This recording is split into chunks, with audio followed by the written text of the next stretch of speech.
Yes, I will not play all the videos, but just I think because today we are celebrating Earth Day, yes. And, yesterday I was thinking which picture I should find to show today on the screens, and I think that this can show that we should work together.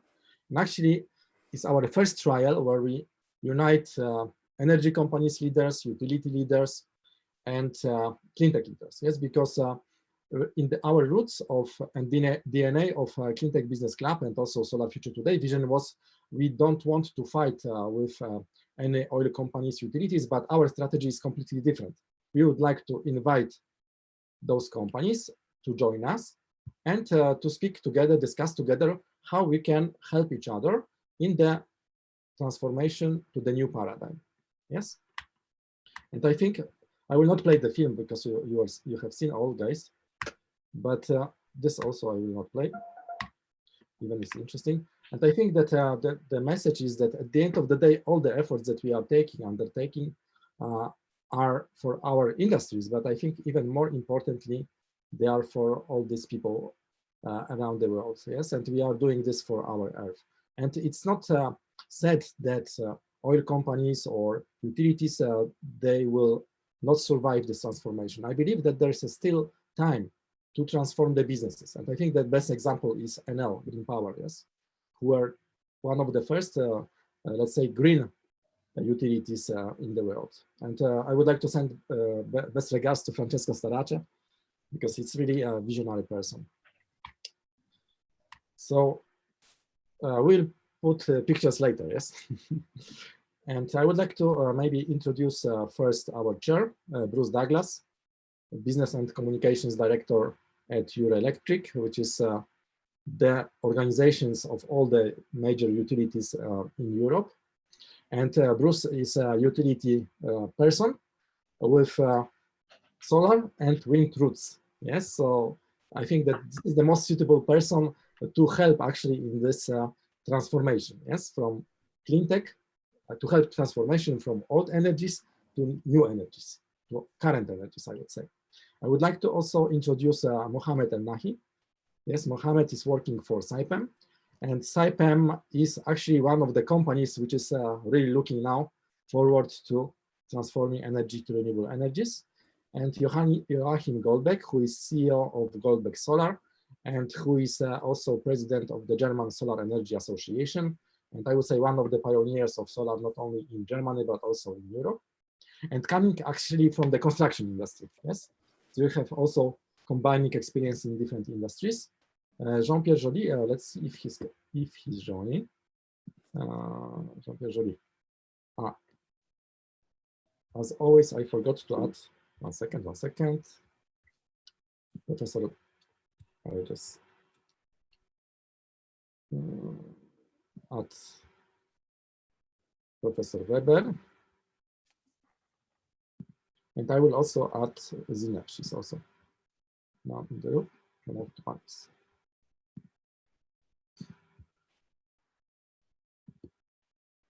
So actually, we have even better set right now, because we have Professor Weber, who is actually from business research side, I would say. And also we have Jalal Hanila, who is our vice chair for MENA region in CleanTech Business Club, and who is also working for the second largest module manufacturer. And we have together with us Zineb, who is in charge of equipment and materials task force in our business club, and he's one of the most experienced persons in the world in terms of the downstream. Yes, so welcome everybody. And I would like to give a floor just very shortly to Bruce. Or maybe first I would like to give the floor to Professor Weber, Eike Weber, who is the chair. Eike, you need to... Yes, I just would like to welcome you to this session, which is an important part of the whole story, because we have to implement renewable energy through utilities. We have to build the grids to distribute it. And in order to solve the problem we are talking about, the very dangerous climate problem, we discussed it in detail in the last session. this is absolutely an essential part. So thanks for all to agree to be in the session. Thank you, especially Joachim Goldbeck, whom I know very well personally. And now I would like to pass it to Bruce. And before passing to Bruce, I would like to thank you because in the morning we were so busy. Yes, with all the session, it was so incredible, Yes. actually. Yes. I would like to thank you once again on the occasion of Earth Day, that you are the first person who trusted in the vision of the e-convention, and you put your name and helped in the whole. Pleasure. Thank you so much. It's Now pleasure. I give the floor to Bruce, utility person who is coming from wind and solar energy. So Bruce, the floor is yours. Thanks a lot, Thomas, and thanks so much for organizing such an innovative online platform at such short notice. Incredible, really incredible performance. And Eike, thanks a lot for your personal support of this initiative. It's really this is the future. We're making it. And the future is today. Yeah, the future is today. We're making it as we speak. This is the future of conferencing, and it's really a great initiative, Thomas. So thank you. Thank you so much. So the topic today, I mean, on energy utilities, clean tech business, I mean, it's extremely broad. I mean, what I thought we could do is start with a round of each of the participants giving us their views on two things. One is the impact of the current situation, but don't dwell on that. I think more importantly about what the solutions are, how we can move forward, as Thomas says, in a positive, disruptive way. There's so many ways forward to take advantage of this situation. We do see it as an opportunity. The utility sector is working hard to make sure that the next developments are green developments. As you say, you highlighted one of the utilities is NL Green Power, who's a member of ours. But many of the others are taking extremely strong steps towards renewable energy, towards e-mobility, and towards electric charging infrastructure. So I will make one comment, Thomas. You said at the beginning, you know, whether oil companies and utilities will survive. I think, you know, I wouldn't put them both in the same basket.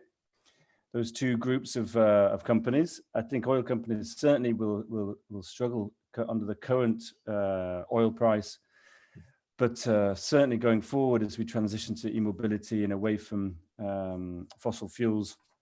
Utilities, however, I see as being really well positioned to take advantage of this situation and to help accelerate the energy transition to renewables and to a green future. I'll stop there, but let's go round and maybe start with you, Joachim, briefly on what the impacts you're seeing to your sector, to the solar sector, but also in Germany. And then more importantly, about the solutions you see for the future. How do you see companies, but also policymakers, what steps can they take for solar and for Germany, and more importantly, maybe for the wider European scene, in your opinion? Thanks, Joachim. You need to unmute.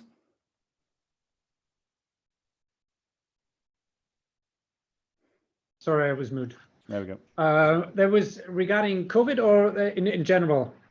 Probably in general, right? Yeah, in general. I mean, we've talked about COVID in the last session. Yeah. Obviously, you can't talk about the current situation without mentioning COVID, but I think the broader, discussion about the energy transition. I think it's such a vast space of opportunities in the energy transition, especially if you go into sector coupling, where you need to install as well wind and solar. You need to have a viable path for hydrogen and batteries and accessibility to the grid. Permitting, financing, it's just a vast space where politics need to pave the way. For example, financing, I think there's a big interest of financing solar energy and other sources of green energy and sustainable activities. But there's also risks associated with it. We have a project development ongoing in Mexico with 350 megawatts. But they would probably sell merchant. Now, which bank does, even though it's profitable and it's good, it's an industrial zone where they need the electricity and everything, which bank would do the financing for a merchant market of that size in Mexico? So there's a gap between a good project and really the risk for a financier as well as an investor, as a bank.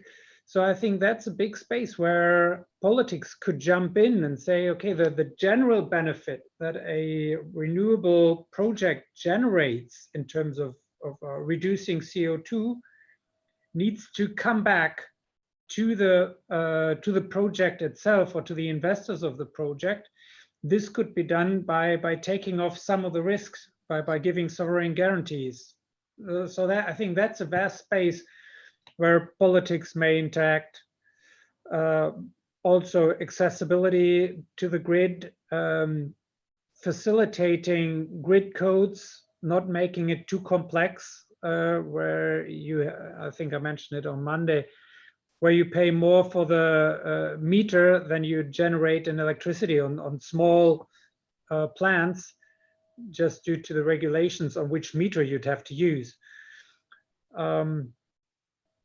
Maybe that'd be a first statement. Thanks a lot. Thomas, do interrupt at any point if you've got any comments. Do you want to go to other topics? Actually, I would like to, extend this question to,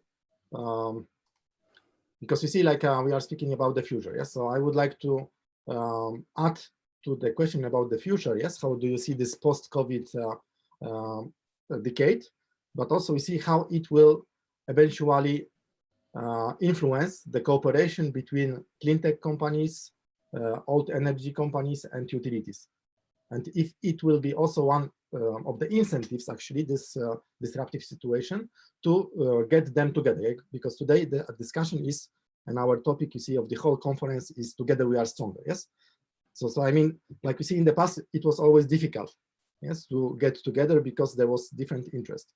But maybe now, you see, under this, because you see with the COVID, people, they can unite, yes, because there is something disruptive beyond all the businesses, yes? And maybe if this situation actually will not help us to put us together, yes, and start thinking together, what are the solutions that could be eventually good for all? I don't know if I explained but it would be good to add this to your, thoughts about the future. Actually. Very good. So let's add that. I mean, collaboration is probably the key word there. How to collaborate, work together to be stronger. Let's move then to you, Mohammed. And I mean, on that topic and about the future, the post-COVID decade in energy and collaboration in that. Please.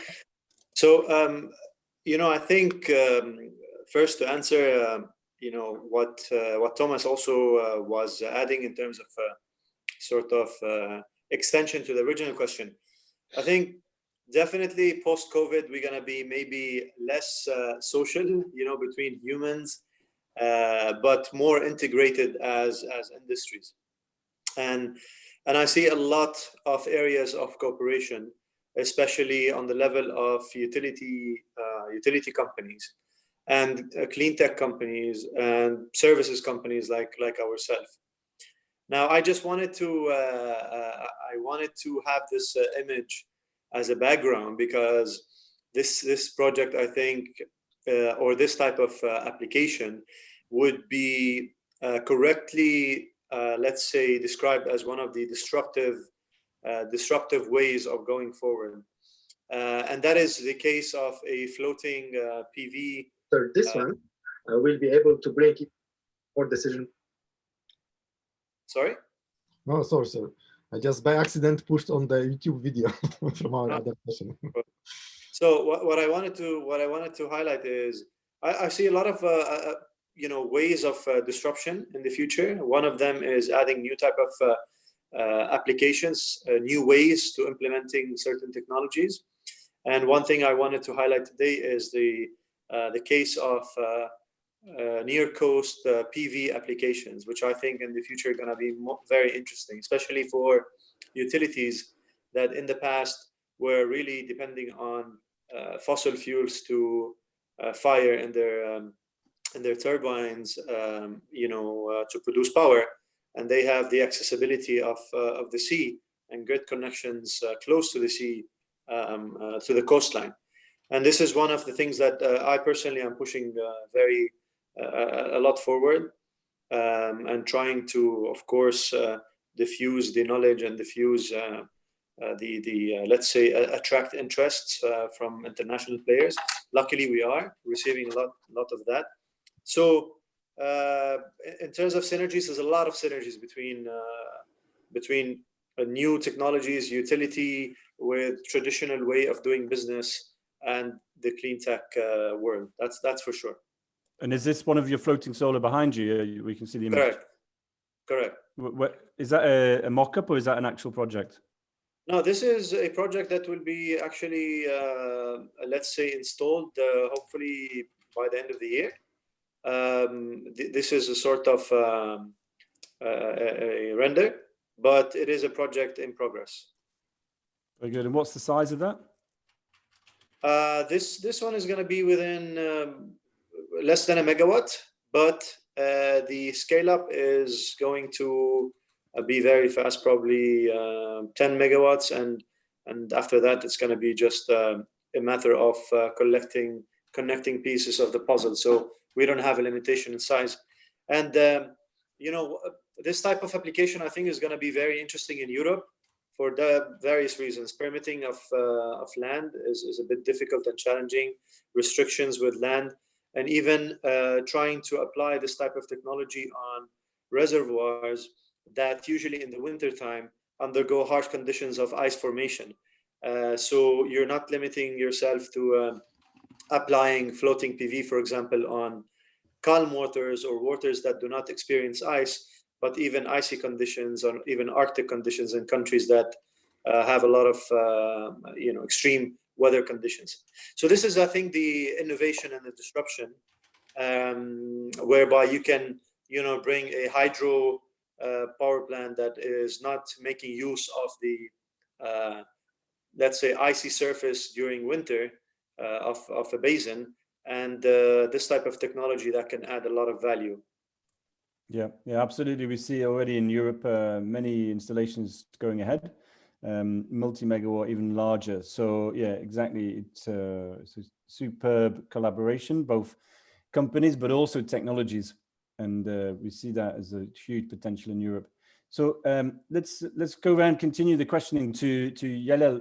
Please tell us your thoughts on it. Oh, I think from my angle, I'm not really involved directly with our companies or utilities, but at least from a renewable energy side, and specifically on the equipment that is supporting what I call transformation with the clean tech. I think it's very important that we get to have synergy between the different players. What I'm saying is right now we see all these disruptive technologies in one side, like in islands, working, some of them trying to work together, some are, struggling or starting. So it's kind of floating here and there with new ideas, new technologies, looking for financing, looking for implementation, ramping, like, case of hydrogen or other disruptive technologies. You have the solar, the wind, the bio, it's already at a level, especially wind and solar, obviously, and the storage coming to be at the level that it's already very competitive and can play a major role in this transformation. And on the other side, we have these fossil fuel big boys, oil, utilities, etc., backed by government and old, I would say, thinking and policies. This is not, I'm not quoting it on a negative way. That's the business that was there, and that's part of the background that we have to recognize and the work together, basically, because some of the big players right now are looking into the future. Some of them are not moving fast, but I think a lot of them are, shaking, especially with this current situation that's happening, that is shaking everyone around the globe, to rethink the way we act, the way we do business, the way we work together, the way we see things. So from that point of view, I think this is a good opportunity to leverage everything we have and look into all this, I think, inefficiencies, I would say waste, non-reliable, applications that are out there, obsolete, where we have, at least today, we have a lot of new ideas and new technologies that are already either implemented or being implemented or available in other industries, such as the internet and automations that are not being adopted quickly, especially in the power, and the utilities and grid, et cetera. A lot of waste there, a lot of high cost, a lot of old systems that are, their cost, just running cost is much higher than, for example, wind or solar with storage today. So I think this is the right time to leverage all these things and basically be together, human to human. I think, like Mohammed said, it's no social, but it will be e-social. So we are connected. We cannot be shaking hands right now, but at least we're exchanging quickly and fast. And I think this will bring this transformation to a future that can be good for everyone. I think the old way doing business and the new transformation, that it's on our door and we have to take advantage of it. Yeah, and I think you're right. I mean, if you transition or die right now, I mean, literally companies will find the next 12 months to 2 years extremely difficult, and you need to really address the issues you raised, collaborate between companies, and take the opportunities. And I think the longer term picture that Thomas said is absolutely true as well. The post-COVID decade has to be a renewables and clean tech decade for us to take the opportunity to transition faster. Last but not least, then on the tour de table to open, Zineb, please, over to you. You need to unmute yourself. So nice to meet you on this stage, on this panel. So I'm coming more from upstream world. So I have to, let's say, especially on the PV solar, I have to, let's say, learn about what is the utilities and the large scale or mid scale utilities needs and demand in terms of, for solar PV, in terms of what would be the best performing PV system, or in terms of what would be the best ratio, quality, cost of technology that we can implement in utility scale project. So let's say I'm starting now since 2 years, 3 years to learn about these needs and this market needs, so that I can come up with kind of best optimized technology and system for utility scale PV solar project. So what I've learned, or let's say working on, is to provide solution for especially on demand for countries like in Africa, for these remote places, for off-grid, decentralized locations, and looking what would be the solution for this, let's say, solution. Always talking about cost, is because this is the first requirements coming up in this kind of countries, right? So and then to develop solution like I would not say it's a plug and play, but more suitable for this specific market. So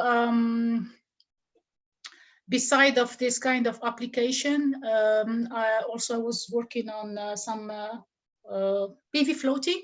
As Mohammed said, we see that there are now increasing demand also in PV floating, especially for this in these countries or in these areas where land space is limited, or in these countries that they are also having some kind of let's say a lack of water supply problem, where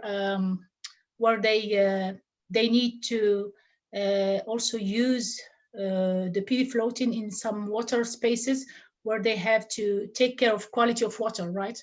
So so this kind of technology I'm working on, and I do see a shift also in this utilities market, where people or let's say players are more focused, not anymore, okay, cost is one thing, but more on technology wise, what is the best solution to suit the utility PV solar project.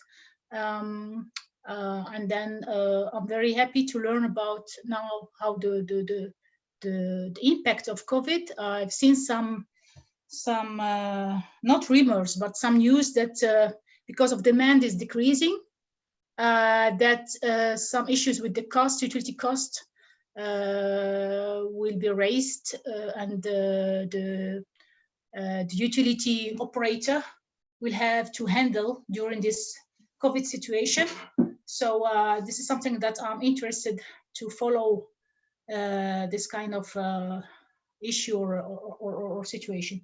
So as I said, I'm pretty interested to follow the market of utilities in order to develop the most suitable solution for this kind of project and utilities application. Can I add one question to it? So before you had only, let's say, green customers, yes? And did you notice that there is more and more, let's say, not green customers who are interested in investments in solar, in the projects, but also in manufacturing? You see the demand from utilities and energy companies. You are asking me this question? Is it to me? Yes. Okay. Yeah. So yeah, definitely, we do see a lot companies coming, especially from oil and gas, interested in whatever it is, power plant related. You invited Leila, yes? You invited Leila to our. Yes, exactly. Because I'm a little bit, I'm since 2 years, I'm working to bring these people, being players, to express not their plan, but they will not disclose this with anybody else, right? But just to express officially, if they are going, they have planned to invest, to shift their investment, their asset investment towards renewable energy. So everybody is saying, yes, we have a plan, we're doing it, but still there are some kind of discussion relating because of large investment, how we can de-risk and how we can shift from usual investment like in oil, gas to renewable energy. But for sure, they said that, and especially I do see that coronavirus is like something that is not slowing, I will not say that, there's not slowing their intention and their evaluation to invest in renewable energy, but in contrast, they are rethinking how they can make the shift fastly because of the coronavirus. They do see, and because of oil, gas, what's happening now with oil prices and so on, they have to develop a kind of plan B for their investment. So I hope that this plan B will become plan A, no? Hopefully, I mean, but you know, with the time, I think that everybody's working on plan B. So even it's not communicated, officially communicated, everybody's working on plan B. So the only thing is how they you know, because they have this mindset, I would say not conservative one, but traditional one, like oil, gas, how they're you know, thinking how to for the investment. They need to establish kind of bankable business model with assessing all the risk and having, I will not say guarantees, but de-risking mechanism in place for their investment, so that they can go ahead and feel comfortable to invest. So maybe I extend this also to Mohammed. Yes. So could you say that already plan B is becoming plan A? And do you think that this COVID situation and these uncertainties can accelerate the switch from plan B to plan A? Absolutely, Thomas. So plan B was, of course, that we needed to be part of this transition, right? And these are efforts that, transformation. Yes, yes, yes. It's like this, like in transformation, you need to completely change. Yeah? Sure. But that also would entail a lot of adaptation and a lot of switch in the mentality. The way how you also approach projects, the resources that you would require, and a way for you to really start not with a plan that has a long-term sort of implementation procedure, but something that you can start with. And as a company that is one of the leaders in the oil and gas, let's say, sector, we wanted to start with something that makes sense to us and utilize the resources that we have, the knowledge that we have, not to initiate a project in 5 years' time, but to start with something, on the short term or even on the medium term. So definitely plan B became sort of got a kick, a positive kick, and got incentivated to become a plan that needs to be implemented on the short term, while also looking realistically at the capabilities and while also assessing the markets correctly. And one just small, I would say, comment or thing to highlight is an advantage of the energy sector when it comes to renewable energy sector is the I would say less dependency on manpower. So a 1 gigawatt PV plant does not require the operation and maintenance team that a 1 gigawatt typical conventional utility plant would require. So the aspect of logistics now and the aspect of how to maintain these type of assets became something even more important and more crucial to assess properly. And that I think is also one key outcome, or let's say one key factor that became more important to look at after the whole pandemic of the COVID.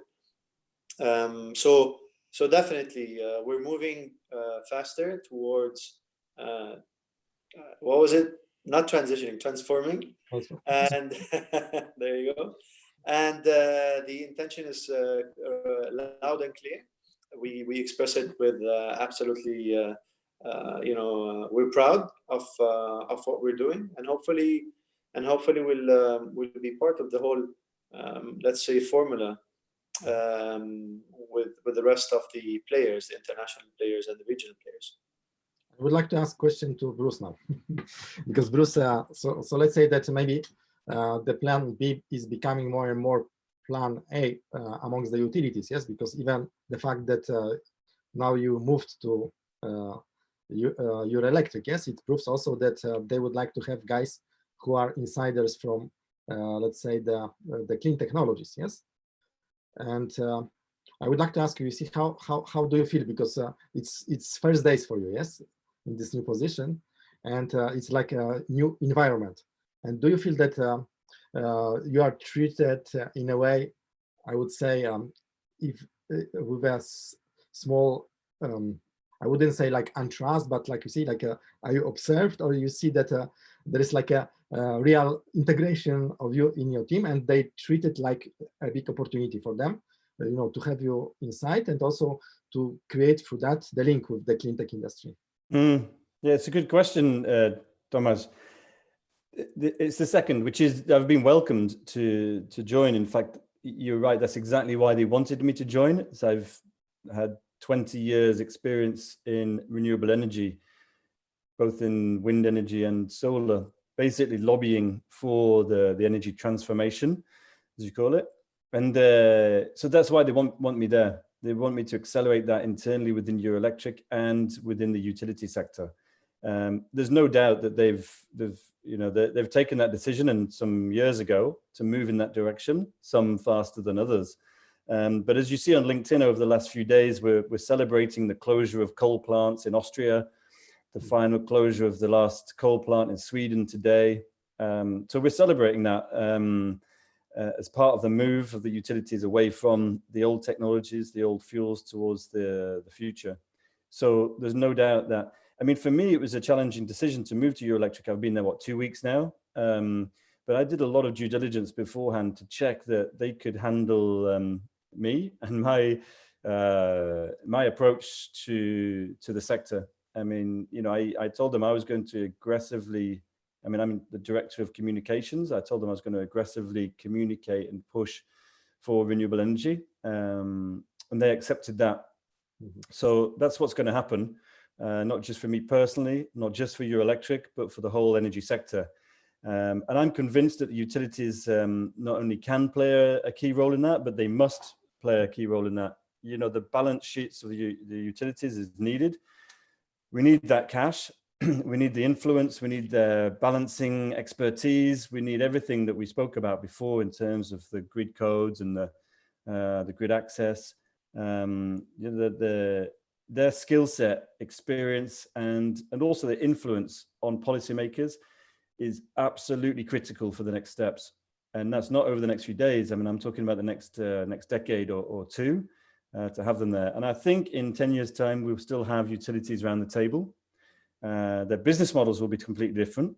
And that's where, going back to what Zineb said about learning from utilities about the larger scale thing, I think we as utilities need to also learn from the likes of you, Zineb, your expertise in decentralized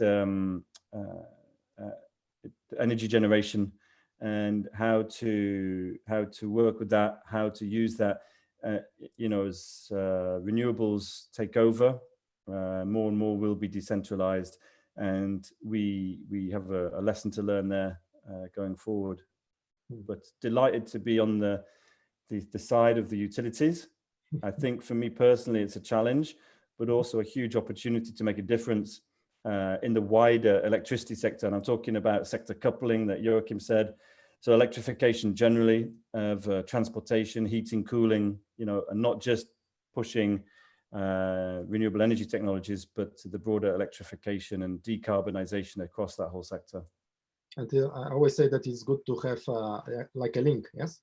So you can be great link, yes, because you can understand also CleanTech people, and you are also now co-chair of the club in Europe, yes? So yeah, and proud to be so. Yeah, delighted. But there is a link, and I think utilities are not the old school companies of the past. I mean, if you look at some of them now, they have large internal startup activities. It's actually a topic for tomorrow, yes? Yeah.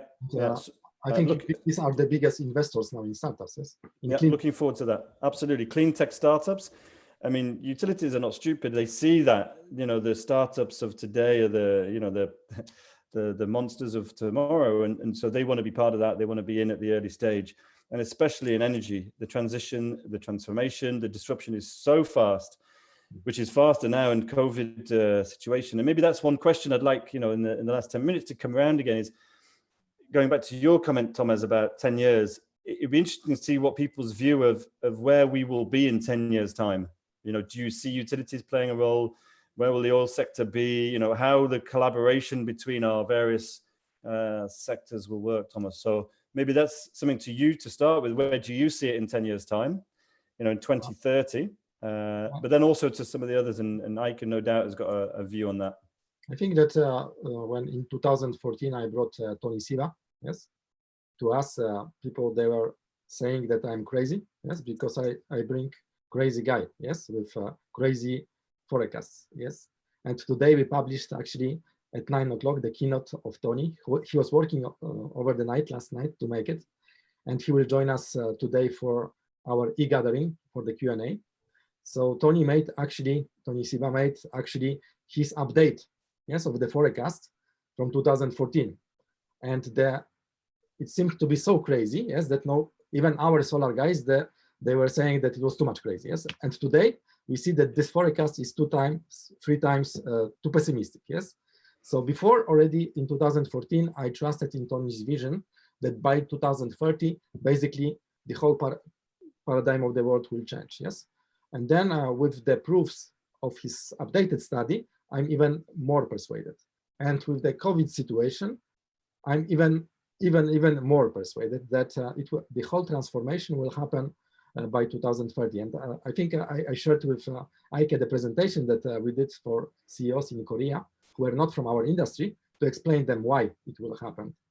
And so I'm really persuaded that it will happen. And I think that utilities or oil companies, they will exist if during the next 2 years, they will transform their businesses, yes, basically. And then I think it's easier to transform businesses when you cooperate with someone than you try to fight, yes. So more logical for me is that they will join us, yes, and with our leaders, they create joint ventures, they create solutions, yes. Because why they should start something from scratch if they can cooperate with the guys who are already in, yes. Or to be more precise, Tomasz, those will survive who do exactly as you described. In the next years and starting today and yesterday, we got for the first time a negative oil price. That means many companies who failed to recognize where the world is heading, who kept investing even this year billions of dollars in old fossil technologies, fracking technologies, and so on and so on, I think they have no chance. But those who really recognize where we are going to, and indeed we have to replace, whenever we talked about 2050, we have to replace it by 2030. And only in this gives us a chance to really solve it. But I think so too, and I fully agree with you. I'll sometimes go back to my old slides, you know, like from 10 years ago, when I was called by everybody, I am a blue-eyed fantast and so on. What am I talking about? All my past slides were too pessimistic, exactly as you said, Tomasz. So I think definitely COVID-19 has shown us that the world is able to respond to such a severe global challenge. And let's see what will happen in the next 2-3 years. I think this will be decisive to put the tracks in the right direction and to start progressing, because it is an extremely challenging program to, by 2030, seriously decarbonize our industry, our mobility. It's a big, big challenge, but it is possible. I always say we do have the technology, we do have the money, we don't have a lack of money worldwide. So let's go, and we have understood the problem. So let's go and do it. And I think what we have here this week is a wonderful joint demonstration of the kind of people who are really able and willing to take on this task. And like last comment from my side, I would like that, Bruce, I know that for the moment all the utilities are busy, yes, but I would suggest that maybe within 2-3 weeks we organize together with Julia Ham from SIPA, maybe with the guys from utilities from Origin, from Australia, and with some people from oil companies, a joint call just devoted to this topic, yes, because we are quite high level, yes, but I think that it could be also discussion on the top highest level, yes, because from my side, I think this is just the question of awareness and mindset. Yes, if people, they will understand that there is still win-win for those who will transform in a short period, then I believe that everybody can be win-win. Yes. Yeah, completely agree, and we'd be happy to contribute there. I mean, our Secretary General, CEO at Eurelectric, Christian Ruby, is a leader in this space, and he joined a few years ago and transitioned the Eurelectric strategy towards a renewable future. And along with Francesco Storacci, who was the president of Eurelectric for the last few years. So absolutely agree with that. And we'd love to work with the Americans and Australians and Japanese and others around the world on that. We actually have this international electricity initiative together with them. So we'd be happy to do that. Yeah, Bruce, maybe I can also give a short comment before you have to leave. I think the future for utilities is already there. It's just unevenly spread, and some utilities have understood where the market is going. They have not only understood it but also done some successful steps. But there are still many, probably more so outside of Europe, which have not understood yet. I don't know how well they are informed in Latin America, or how well they are informed in the USA or in Asia.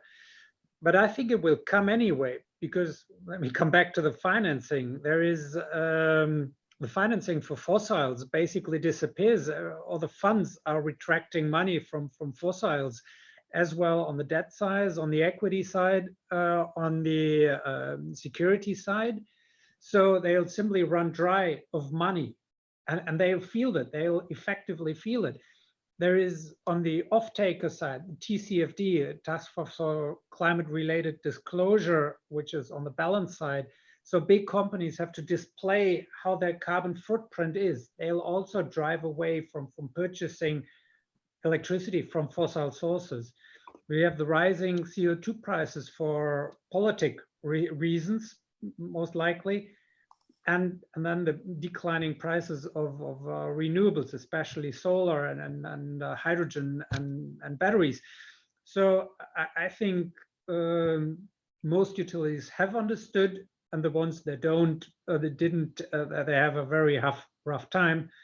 And now it comes down, if we see this clear passage towards renewables in the next decade or two, we need to adapt the regulation. And what I see is that politics are now slower than the utilities. At least that's from my discussions in Germany. The utilities have understood where the market is going. They might adapt to it or not, but they have understood it.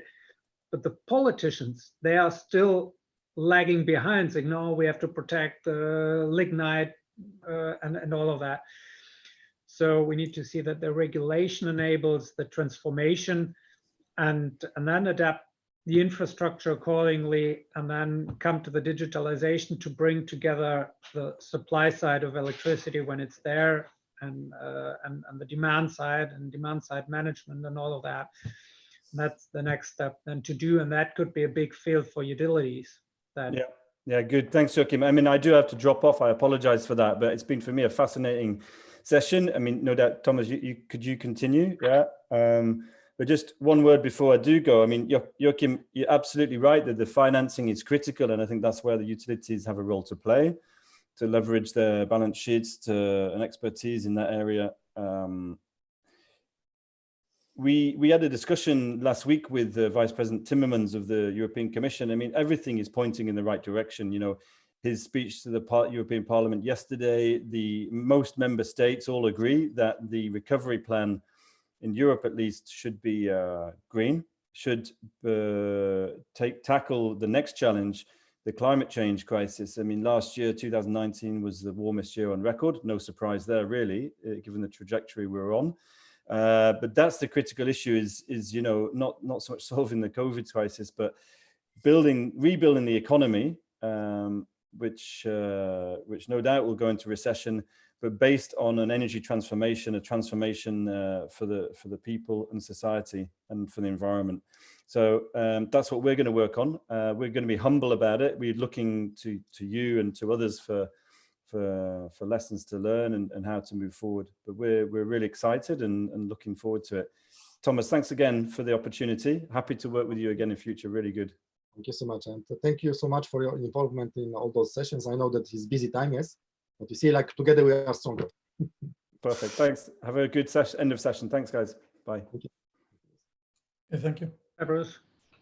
Thank you, Bruce. Okay, Thomas, so yes.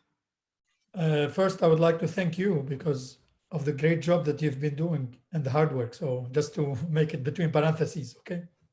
Okay, thank you so much. And I wanted to add one comment. Really is about what Joachim was talking about. You know, this energy transformation.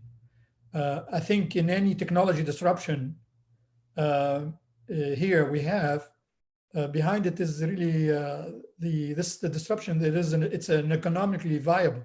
I mean, if you look like what you mentioned, solar, wind storage is already much, much cheaper than fossil.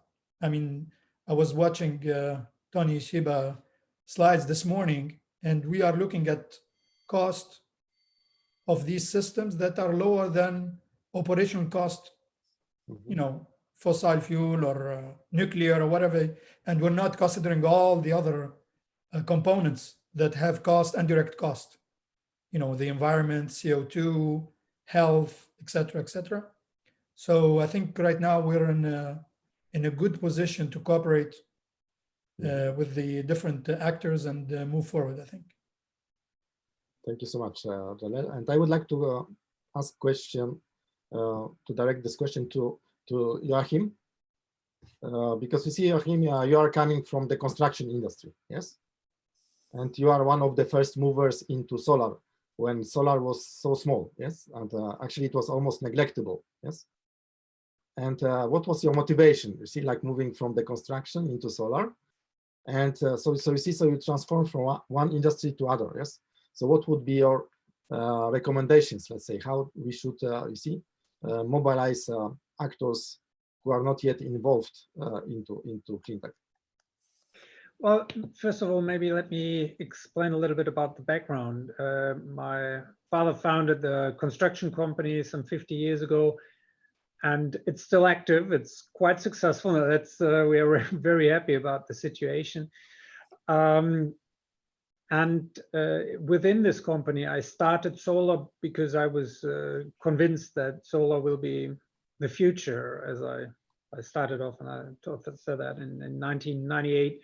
So some time ago, because I thought we need to protect the earth, and there will be changes, and there's technology to help us on this way. So I did not, or the original company is still there. It's also growing. It's successful, and then solar is growing as part of it. Or now I've carved it out, but it's also growing. It's not one or the other. It's both. So there's not a way of transforming or I cannot give an example of transforming an old system to something new. What I can do is, if you see that there is a demand for something in the close or in the further future, start it off. When we started, when I started Goldberg Solar in 2001, nobody was small. For the first 3 years, we were just two guys. So just start it off, try it out, do it, and then you gain experience. And if it works, fine, you have paved the way. And if it doesn't turn out, it's not such a huge investment. And so maybe this is something that I could ask and tell everybody. And there's so many fields of development ahead of us in terms of infrastructure for hydrogen, in terms of digitalization to handle the electricity in the future, to do business to business sales of electricity via blockchain or by whatever means. Well, if somebody has a good idea, I think you just try it out. Maybe that'd be an impulse. Actually, I think that SAIPEM is using this methodology, yes, Mohammed? Yeah, we have pretty much, we have the components for the, let's say, successful case. You know, we have an idea and we have the experience that is not necessarily, I mean, exactly matching the case, but something that gives us the basics at least to start planning properly. This is why we're venturing in these things that some might call a bit crazy, but I think they perfectly match, you know, the needs and perfectly match our DNA. How do you see like a transformation of mindset within the management? Do you notice? Just to give you an example, you know, these type of projects, when it comes to renewable energy, it requires you know, very fast-moving, fast decision-making procedure, which is not the case of conventional oil and gas projects, which are very structured. Very long term also, yes. Sorry? A very long term, yes, in the implementation. Yes. Implementation of, it could be 3, 4, 5 years, and so on. So one way is to really be very, fast in decision making. The way we approach projects from both proposal until engineering, until up to construction, and of course we also need partners which were not historical partners to us when it comes to implementing large-scale renewable projects. So we are, as many, and maybe as Joaquin was saying, if you have an idea, you have to test it, and sometimes you also have to fail, and you also have to learn as you go. And we accept this. We accept that it's not going to be a piece of cake to transform. It's not going to be something that happens between one day and another. And we are going ahead with the process, and we are also acquiring the knowledge and working as we move on in all senses. So Mohammed, so within let's say like you have the structure of the company, yes? So it's like matrix, I assume, yes? So what is your place in this matrix? My place, I'm basically pushing the renewables, let's say globally, commercially globally for Saipem. And in addition, I'm also supporting on the Middle East and North Africa region for all the technologies which are on the sustainable front. So whether it's hydrogen or CO2 capture and storage, and integrated projects that could be a bit hybrid between renewables and sustainable technologies, in addition to water projects, especially now since water projects in many cases are also integrated with sustainable technologies such as PV and wind, being the power generation that feeds the RO plants for seawater desalination and so on. So I'm pretty much... You can observe a bit, yes, like let's say on a global level, you can compare with the local level that you are dealing with different... Correct. But now, mainly now we are at home, but nevertheless, we're pretty much everywhere, also in terms of activities. So one thing proposed earlier, which is trying to set up something between the oil and gas companies, utilities. This could be very interesting because I think there's a lot of synergies between utilities and between companies like ourselves. We're also trying to work with the utilities, regardless of geography, on really how to support them, especially on their assets. That could be interesting cases to work on pilot projects for floating solar, or a floating solar that can also integrate hydrogen generation and hydrogen storage, and so on. So I'm really looking forward to see take into consideration where we are today, both from where we stand from technology penetration, and of course with the limitations that we have with movement, where and how we can work together on pushing ideas forward. And hopefully by the time this whole situation is a bit more flexible, so we can start actually mobilizing for projects. So let's, a message that I would like to give is, let's try to utilize the time that we have today and making it as useful as possible, both from concept development. I have idea. Go ahead. I like your ideas, Tomasz.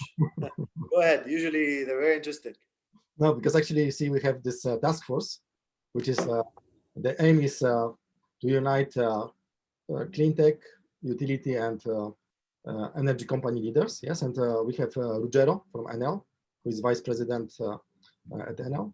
So maybe you should join the club, and you should become, let's say, the counterpart, at least in terms of organization, on the side of energy companies. Yes. I'd be more than happy to, and thank you for the invite. I'd be more than happy to. See, we should take action always. Yes. Absolutely, absolutely. That's the spirit. Okay, thank you so much. So who would like to comment? We have still 15 minutes, let's say. We don't Okay, need to... maybe just a positive comment from my side, let's say, to finish, let's say, the discussion from my side at least.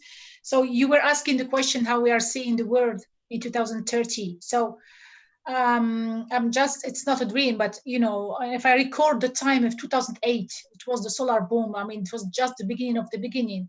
Everybody was looking at, you know, to integrate solar solution, whatever the outcome of the solar solution, how it fit the market at that time. So it was like, nevertheless, regardless of the cost, regardless of the how it is, how it will fill the market and so on. It was like bringing solar in the market. But now we are thinking, and we are not.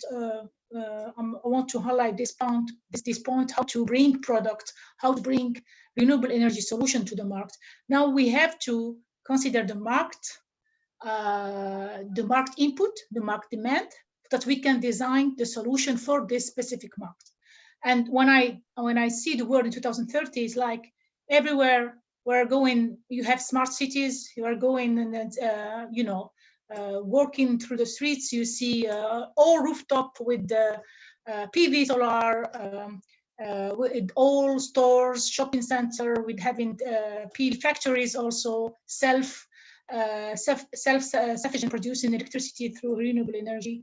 You have lands, agriculture, where all you have planting down top PV, PV floating everywhere. I mean, where, you know, like on the lakes and on in these countries where they have a problem with space. So I do really see 2030 that we are implementing then more than 70% of our, you know, you can see it everywhere, having renewable solution implemented. So this is not a dream. I think this will become reality in the next very next future. Okay, thank you so much. And maybe Joachim, you would like to comment on that. So how do you imagine this, you know, 2030? Because actually, what we discussed within our leadership, that we should, because you see, we are like a private club, yes, so we can express our opinions on a private level, yes, so we are not obliged by any institutions. So in our opinion, the whole transformation will happen by 2030, yes, and we should not speak about 2040, 50, yes. And do you agree with that also? Regarding 2030, I see there's simply a big demand and beyond for renewable energy, especially solar. Solar will become the pillar of, if mankind still exists, with certain presidents in some countries. But if that's so, solar will be a key supplier of energy, and energy is the key driver of human culture, for water, food, hygiene, efficiency in production, culture, etc. So I think everything is set, actually. Everything is on its way. People need to get schooling to handle these new energies. Money needs to flow. There are still a lot of hurdles on the way, but it's the way is clear, and the installation rate will be a lot higher than it's now. We will have really millions of people worldwide being employed in our sector, and we just need to get the right people on board to scale the industry up and then resolve some of the problems that have occurred from human actions in the past. Mm-hmm. I think there's not too much to discuss about where it's going.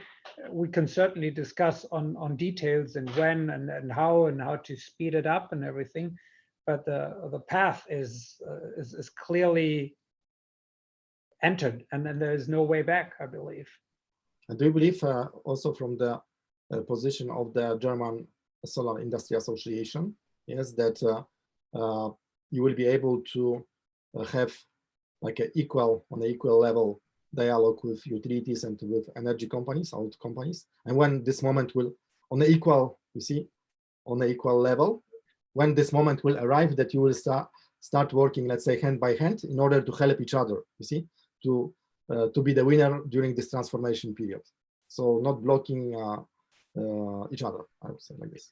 I think within the utilities, there's a lot of stress, because some people within the industries or the utilities already have the vision. They know they need to change, but there's still a big group of people within the utilities also that belong to the old regime, the old way of thinking. And I think this stress within the utilities might tear them apart. I think that's the biggest hurdle within the utilities. I don't know if I was understood, because I see everybody else is not moving, at least on the screens. I can make a comment about utilities. I think, yes, some probably have the old thinking and some know what they need to do. But I think there are a lot of utilities in a lot of countries, developing one, and example is Africa, where it's bankruptcies, a lot of struggle from for utilities because they're government owned. Strategy, some of them lack strategy, lack money. So it could be very challenging for certain utilities and countries across the world. Having said this, there is also an opportunity for 2030 that these developing countries, all these systems that we are dreaming of and we want to do this transformation, it will be easier to implement if what some of the people talked about before, the financing, the red tape, the permitting, and all these, and the policies and the government, the politics are following this disruption and implementing the smart way, efficient, reliable, resilient systems. They could be implemented in these developing countries faster than in Europe or US or other developing countries that have an infrastructure and very difficult really to implement all this, because it's going to cost a lot, because you cannot remove what you have to build on it, most likely. So this is a different way of seeing 2030. Probably we will see some of the lower coming up, some of the higher coming not down, but aligning and having smart ways of evolving. But at the end is kind of an equilibrium in the world that I hope will happen. That could be environmentally, clean environment, sustainable and equitable, durable. I hope so.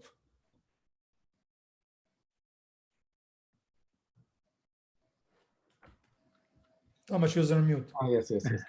Because something. So before we finish, we have some questions from the audience.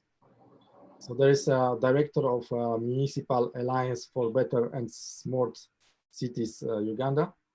So he's looking for some help to implement more solar plants, yes, and looking for investors. So I think that we can contact Roland after the conference, yes. And also there was a question about where we can find Tony Siba presentation. So it's always, maybe I will share just very shortly the screen. Actually, I don't have it. Maybe. 1 second. So, because maybe there will be a lot of questions about that, because Tony is really great. Okay, so I will share the screen right now. So just also for your information, and maybe also people who are, because this website will be also operating after the event, yes. So can you see the website of the event? Yes. Ah, now we are all. Yes. Okay. So we have here the stream, and all the sessions basically are here. Yes. So for example, Tony Siba keynote is here. Yes. So for even our already is streamed here. Now it is here. It hasn't been an hour ago. So very good. Yes. Very good. And then also it's always you see, like when you can see Joachim, we need to add still the speakers. You see, so this is our actually now live.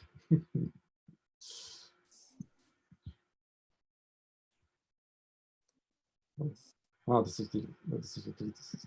Sorry. Ah, yes, this is our. Yes, so all the, and also the old content, past content. If you click here, so you have also all the past content. Yes. Okay, so this was just very shortly to explain to people how our system works. Let me check also Q&A. So maybe at the end I would like to ask chair of our conference, e-convention actually, because it's not only conference but also, as you could see on the website, we have business solutions, yes, like a networking system. Even we have small expo, but this time we didn't have time to prepare, maybe for the next time, to make it more business-oriented event. And I would like to ask you, because you are like traveling the world, meeting with decision makers, with big players in different industries, yes? And how do you see this kind of, how should we work together actually with these players? What would be your advice? And I hope you like already that we have people from utility in our club. Now we'll have also from energy companies, yes?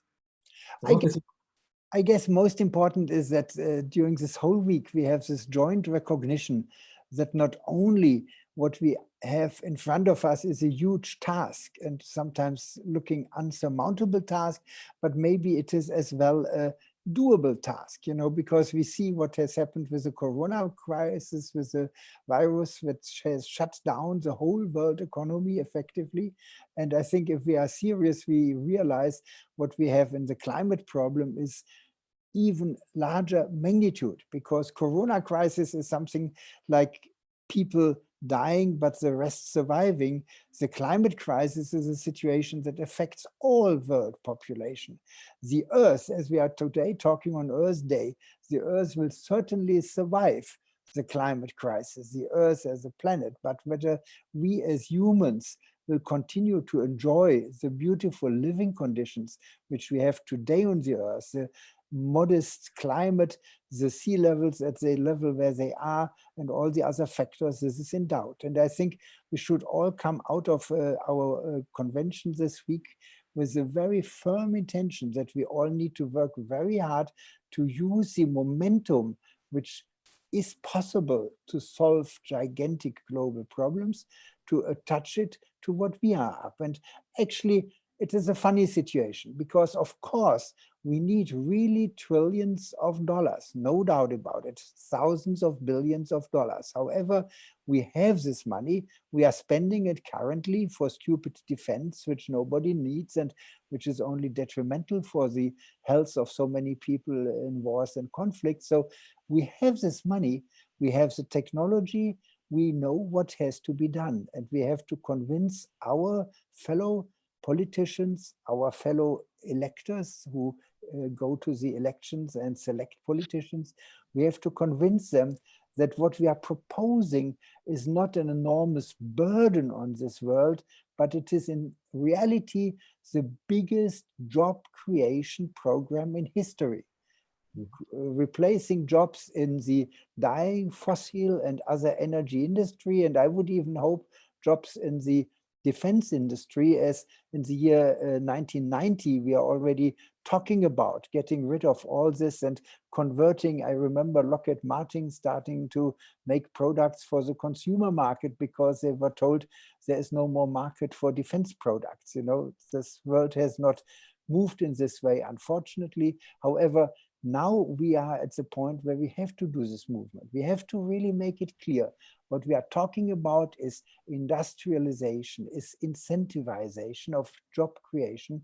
So it is good for the economy, and it is not only good for the Earth, it is absolutely necessary for the Earth. So I find it very fitting that we are meeting today here on Earth Day, because really this is a time and day where we should remember. It was your idea, actually. In parallel. Yeah, this was a very good idea, Thomas. And it your idea. Together. We discussed first about the date. We said, we need to make it. Talking. Yes, exactly right. So I think this is what we have to go out of. And I think what Thomas brought together in the CleanTech Business Club will be a lasting network, and it will get stronger and stronger, going around the world, going across all different domains, from the scientists to people in institutes, to people in industry, to people really implementing what we are talking about. And I think we can get a very big motivation out of what we have experienced this week. So again, Thomas, thank you. You are really incredible. And I admire you most for your standing power. You know, we had a chat at 2 a.m. Last night, but of course, when I woke up and I took to my phone, I saw already a whole range of messages which Thomas had started to send at 6 a.m. or so, something like that. So incredible. Thank you. And I think we all get this motivation boost out of it, which we need to make it possible. And I believe that I think I want to add one thing, Thomas. I believe that I think H2H is what's needed right now, DNA, human to human. Yes. Actually, I think that the outcome That's of how we're our gonna solve discussion can be that I'm happy that our colleagues from the utility side and also from the energy industry side understood what does it mean H2H and united DNA. And I think that we are really open to unite them with us and to make this transformation together. Thank you so much. Thank you. Thumbs up. Thank you. Thank you. Thumbs up. And thank you so much, Mohammed. I don't have a scissors, but yeah. And Zainab, thank you very much. Thank you. Thank you. Good day. Thanks, Thomas. Have you all here on the Okay, thank you, everyone. Thank you, Joachim, Zena.